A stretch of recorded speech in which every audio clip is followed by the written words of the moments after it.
Did I just have the best reading week ever?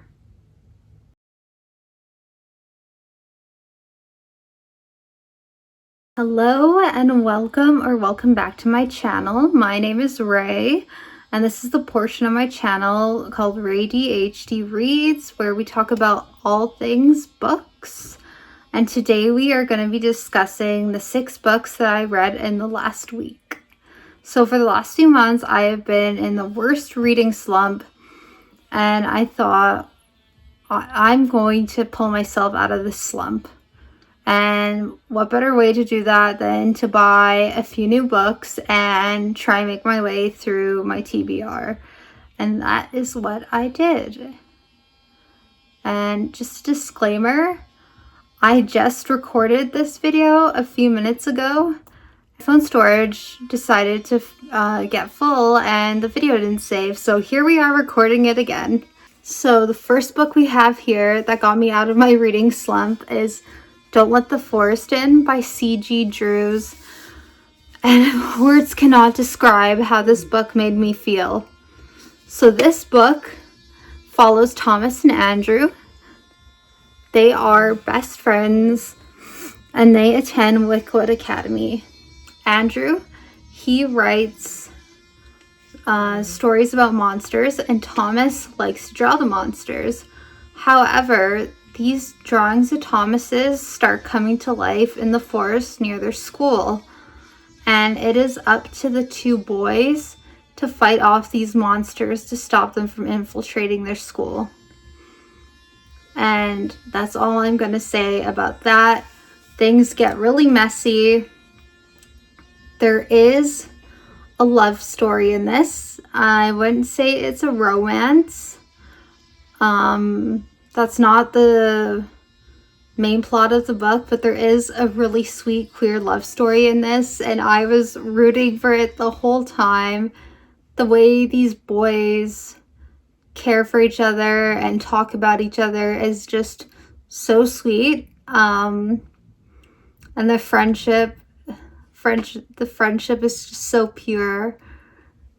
Like the back says, Thomas had no idea that Andrew would do anything for him, protect him, lie for him, kill for him. It is like a dark-ish book. Like, it's botanical horror. So definitely I wouldn't read it for the love story.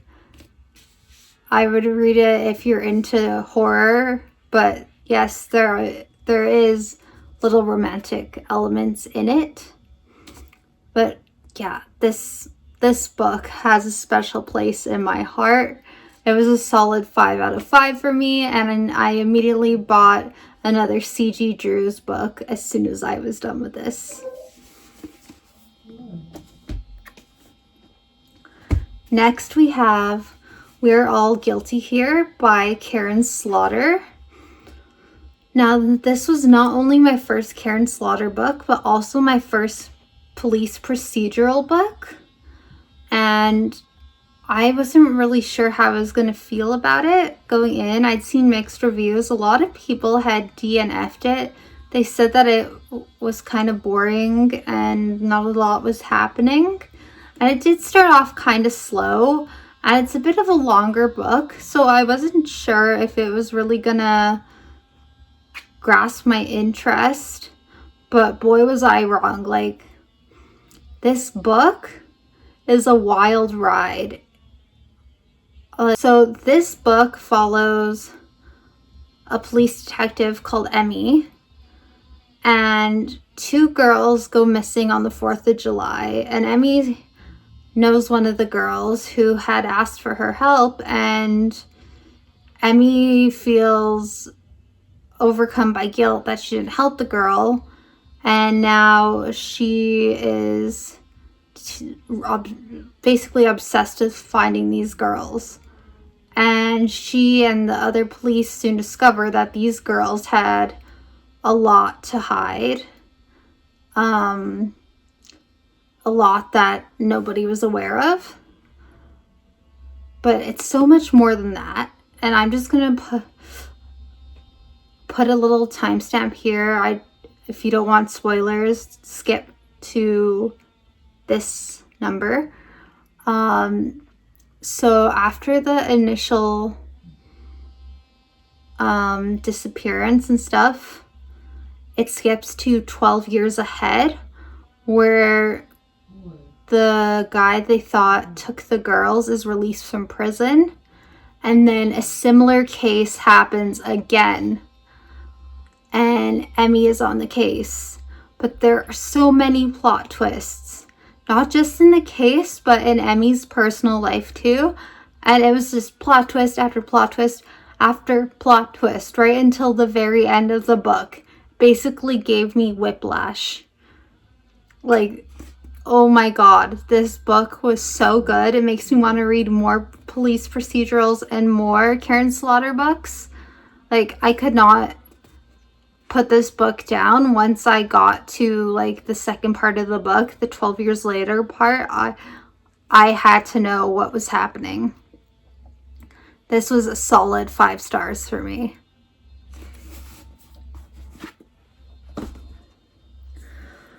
Okay, now we are getting to the book that everyone and their mothers read last year, and I am way behind on the fan train for this, and that is The 7 Husbands of Evelyn Hugo by Taylor Jenkins Reid. And oh my goodness, this book was a wild ride of every emotion. So if you couldn't already tell, this book is about Evelyn Hugo and her 7 husbands. So Evelyn was a famous starlet from the 50s to 80s, I believe. She's now 79 years old, and she's ready to tell her life story, but not just to anyone. She'll only tell it to this writer called Monique. And in telling her story to Monique, she's going to open up about her 7 husbands. And in telling that story, we find out about her greatest love of all. But it's not what you think it's going to be without giving any spoilers away.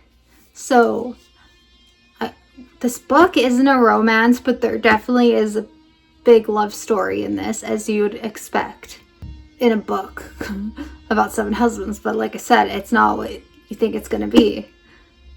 Wink, wink. That's all I'm going to say about that. But oh my goodness, Evelyn is a complex character. You love her, you hate her at some points, you cry for her, you're happy for her, cheering for her, you're like, WTF, Evelyn. She's just, so much happens in this book. But honestly, this might be my new favorite book. Definitely my favorite read of the year so far. I can see why it's so critically acclaimed, why everybody that's read it loves it. It was such a beautiful book. I almost shed a tear. I don't typically cry over books, but if a book was to make me cry, it would be this one. This was a no-brainer, 5 stars for me. Okay, next we have something that was unlike anything I'd ever read before, but it sounded like I was going to have a lot of fun with it, and the cover was just too beautiful for me to ignore, and that is Dungeon Crawler Carl by Matt Dinniman. So basically, aliens taken over Earth, and everyone that was outside survives, and they have the option to go inside this dungeon, which is 18 levels and set up like an RPG video game, and is going to be broadcast to the world as a reality TV show. And anyone who enters the dungeon is going to be called a crawler. So Carl and his ex-girlfriend's cat, Princess Donut, enter the dungeon and become crawlers. And in there, they face all sorts of creatures you'd expect in an RPG video game, such as goblins, orcs, fairies, giant bugs, and they get up to all sorts of shenanigans. And this book was just so fun. It was really fast-paced. It was action-packed. It was hilarious. You're rooting for Carl the whole time. And it's a series, so you're left on a cliffhanger. There are 7 books in this series, and they're on Kindle Unlimited, as I just found out. So I'm going to start that second book today. I am super excited. The one thing that was my favorite was, like I said, it's very fast-paced. It was a little too fast-paced for me, and there was a lot going on at all times. And this is probably more of a me problem. I couldn't always keep up. Like, there was just so much going on. And it, like I said, super fast-paced. Like, it was actually like you were in a video game, which I think is the whole entire point. But, like, my brain was literally going like this while I was reading. So I give it 4.5 out of 5 stars. Just because my little hamster on the wheel had to work a little extra hard for this. But overall, it's a fantastic book, and I plan to read the whole series. Next, we have the other C.G. Drew's book, Next we have the other C.G. Drew's book, Hazelthorn. And I expected this to be very much like Don't Let the Forest In, as it is also botanical horror and features a queer love story. So this follows Evander, who was adopted by Byron, I think his name is, who is this rich older man who lives in a mansion called Hazelthorn. The property is called Hazelthorn, and he has looked after Evander for as long as he can remember, and he has 2 rules for him: stay out of the garden and stay away from Laurie, who is Byron's grandson, because apparently Laurie tried to unalive Evander like 10 years ago for reasons that are unknown to us at this point. And suddenly Byron dies, and Evander is convinced someone has tried to unalive him and teams up with Laurie to figure out why. Meanwhile, the extended family shows up because they are wanting what they think they deserve of Byron's inheritance. So this book is full of twists and turns, and it's got magical realism, it's got botanical horror, it's got gore. Definitely a love story in here, but I think for me it focused a little too much on the romantic aspect more than like the horror thriller plot of it for my liking. I know some people that would really appeal to some people, but I just got a little annoyed how every chapter, this isn't really a spoiler, but every chapter Evander was like, talking about the shape of Laurie's lips, how much he wanted to smash his mouth against Laurie's mouth, wondering what his mouth would taste like, or just, yeah, constantly talking about his lips. It was just too much for me. I just couldn't take it seriously. So I gave this a 4 out of 5 based just because of that. Other than that, I loved it. The plot twist at the end was wild. Did not see that coming. It was really unique for sure. I never read anything like that. So I would definitely read from this author again. Finally, we have my lowest rated book on this video, and that is We Used to Live Here by Marcus Kluwer, if I'm saying that correctly. And this follows couple, Eve and Charlie, who have recently moved into an old house that they have flipped. And one day a family shows up on their doorstep, and the dad is like, hey, I used to live here when I was a child and I want to show my family around. Is that okay? And for some reason, Eve is like, okay. So they come in, have a little look-see around, and things take a really weird turn. So this is classified as a horror, and things get supernatural. And like, for me, it was a little too unrealistic. Like, things happen with little to no explanation. I felt like there wasn't any like lead up to some things. Things were just happening. We didn't get much background.